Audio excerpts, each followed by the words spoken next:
Ukraine की जमीन में दबे पड़े खनिज अचानक से खबरों में हैं।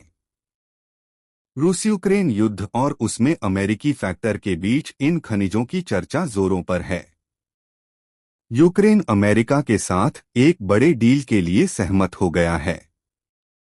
इसके बाद यूक्रेन के खनिज भंडार तक अमेरिका को पहुंच मिल जाएगी। इसमें जिन खनिजों की सबसे अधिक बात हो रही है उन्हें हम दुर्लभ खनिज के रूप में जानते हैं। इन्हें रेयर अर्थ मेटल्स कहते हैं। यूक्रेन का अनुमान है कि दुनिया के लगभग 5% महत्वपूर्ण कच्चा माल क्रिटिकल रॉ मटेरियल उसके पास है। यूरोपीय यूनियन के अनुसार क्रिटिकल रॉ मटेरियल CMR वे कच्चे माल हैं जो यूरोपीय अर्थव्यवस्था के लिए आर्थिक और रणनीतिक रूप से महत्वपूर्ण हैं, लेकिन उनकी सप्लाई के साथ उच्च जोखिम जुड़ा हुआ है। चलिए आपको रेयर अर्थ मेटल्स सहित उन 5 खनिजों से रूबरू कराते हैं जो यूक्रेन में पाए जाते हैं। साथ ही हम आपको बताएंगे कि ये खनिज इतने अहम क्यों हैं। 1. टाइटेनियम। यूक्रेन टाइटेनियम के प्रमाणित भंडार के मामले में टॉप 10 देशों शुमार है और वैश्विक उत्पादन में 6 से 7% हिस्सा रखता है। रूस के हमले से पहले यूक्रेन अमेरिका के लिए सैन्य क्षेत्र में टाइटेनियम का एक प्रमुख सप्लायर था। अगर बात करें चीन की तो वह दुनिया का सबसे बड़ा टाइटेनियम उत्पादक देश है।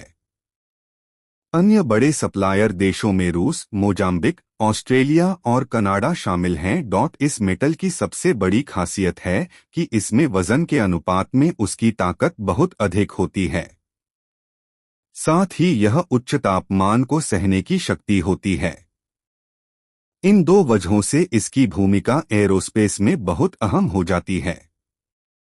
F-35 फाइटर जेट के हेड से लेकर इंजन तक बनाने में इसका इस्तेमाल होता है। इसे लाइटवेट मेटल कहा जाता है और पावर स्टेशन में भी यह बड़े स्तर पर इस्तेमाल किया जाता है। ऑर्थोपेडिक इम्प्लांट के साथ साथ सनस्क्रीन, पेंट और कॉस्मेटिक्स में एक एडहेसिव बांधकर रखने के लिए के रूप में काम करता है। 2. ग्रेफाइट। यूक्रेन के पास ग्रेफाइट के 19 मिलियन टन प्रमाणित भंडार हैं। वहां की सरकारी भूवैज्ञानिक सर्वे एजेंसी का कहना है कि यूक्रेन ग्रेफाइट की सप्लाई में शीर्ष 5 अग्रणी देशों में से एक है। वहीं दूसरी तरफ चीन ग्रेफाइट उत्पादन में सबसे ऊपर है। चीन ग्लोबल सप्लाई में 75% से अधिक का योगदान देता है और सबसे बड़ा भंडार भी रखता है।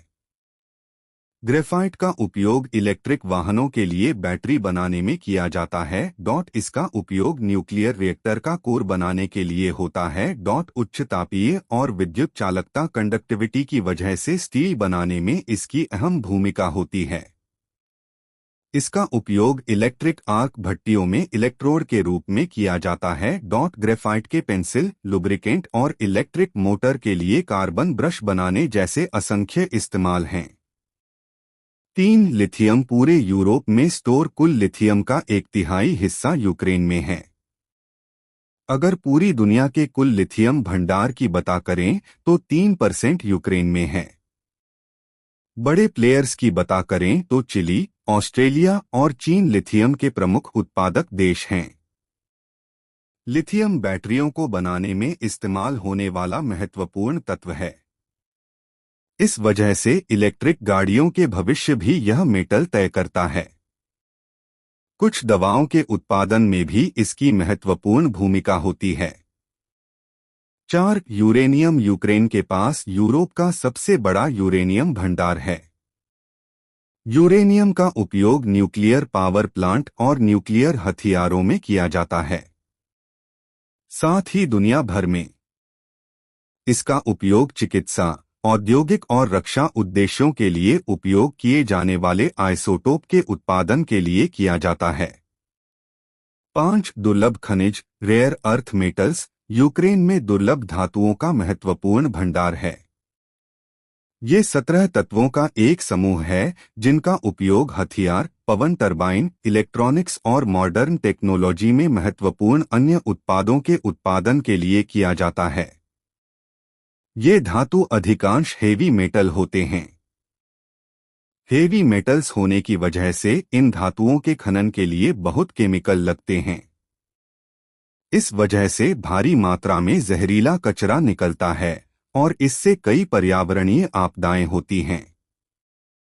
यूक्रेन के साथ परेशानी यह है कि रूसी हमले में बाद कुछ खनिज भंडार वाले क्षेत्र अब रूस के कब्जे में आ गए हैं।